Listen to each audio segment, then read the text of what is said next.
Okay, next topic is speed of transverse wave on stretched string. Okay, जब हम string को stretch करते हैं तो उसमें ट्रांसवर्स वेव जनरेट होती है।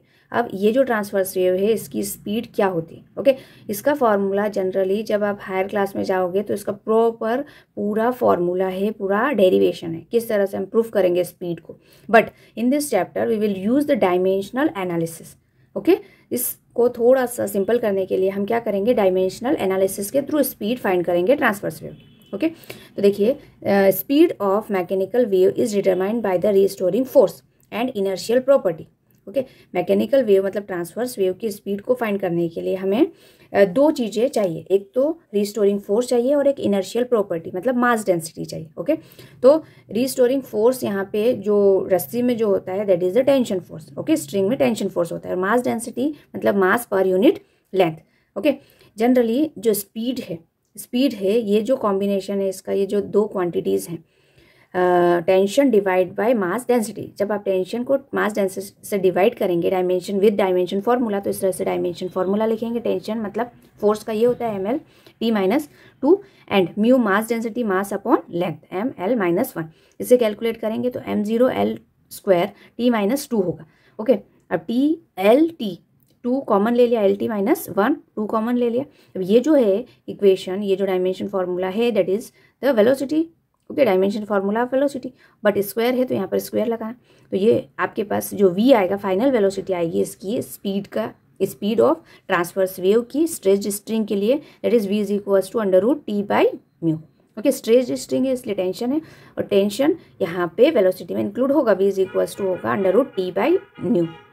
ओके, चलिए अब एक जो छोटा सा टॉपिक है reflection of wave. Reflection of wave का मतलब है जब हम बाउंडेड रीजन में पल्सेस क्रिएट करते हैं या वेव्स क्रिएट करते हैं। ठीक है, तो वेव्स क्या होती है, वो बाउंड्री से टकरा के फिर वापस आती है। जैसे लाइट टकराती है, लाइट सरफेस से टकरा के वापस आ जाती है, रिफ्लेक्शन होता है। वैसे ही वेव्स का भी रिफ्लेक्शन होता है। ओके, और जनरली हम साउंड वेव की बात कर रहे हैं तो यहाँ पर वेव्स का जो है रिफ्लेक्शन होता है बाउंड्री से टकरा के, और फिर वापस वो रिफ्लेक्ट बैक हो जाती हैं। लेकिन ऐसा भी होगा कि जो बाउंड्री है वो आपकी रिजिड नहीं हो, ओके, और बाउंड्री किसी और बाउंड्री से कनेक्टेड हो, तो क्या होगा, जो वेव्स होंगी वो आगे दूसरे मीडियम में प्रोपेगेट हो जाएंगे। ओके, और उसकी स्पीड में कुछ चेंज हो सकता है। तो एक मीडियम से दूसरे मीडियम में जाना दैट इज द रिफ्रैक्शन, और यहाँ पर रिफ्लेक्शन ऑफ वेव भी पॉसिबल है। Okay, due to Snell's law. Reflection जो है वो 2 लॉज ऑफ रिफ्लेक्शन के थ्रू पॉसिबल है, and refraction due to Snell's law. Okay, ये सब यहाँ पर जो लिखा हुआ है, मैंने अभी कहा वही सब ये लिखा हुआ है। ठीक है, अब देखिए इसका थोड़ा सा मैथमेटिकल जो टर्म है वो देख लेते हैं। मैथमेटिकल टर्म रिफ्लेक्टेड वेव जो है लॉज ऑफ रिफ्लेक्शन को ओबे करती है, एंड रिफ्रैक्टेड वेव किसको ओबे करती है, स्नेल्स लॉ को। अब हमने एक इक्वेशन ले ली इंसिडेंट ट्रैवलिंग वेव की, y1xt। ठीक है, मतलब एक ट्रैव है इस तरह से मीडियम में प्रोपेगेट कर रही है, और इसकी जो इक्वेशन है mathematical that is y is equal to a sin kx minus omega t। Initial phase is 0।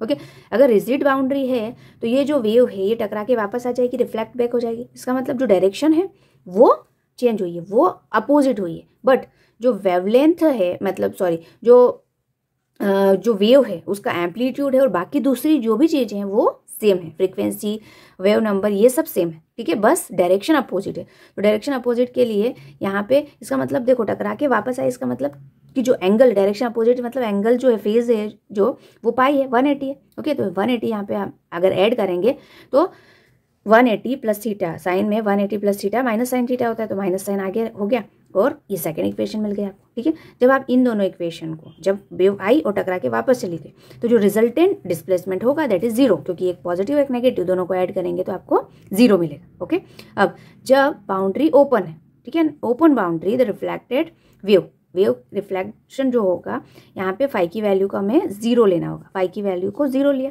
Okay, तो a sin kx minus omega t, and wave उसी एम्पलीट्यूड से आगे चली जाएगी, सो a sin kx minus omega t, second equation मिला आपको। Okay, first और second दोनों को ऐड करना, इसका मतलब क्या है, ये जो एम्पलीट्यूड है वो 2 टाइम्स इंक्रीज हो जाएगा।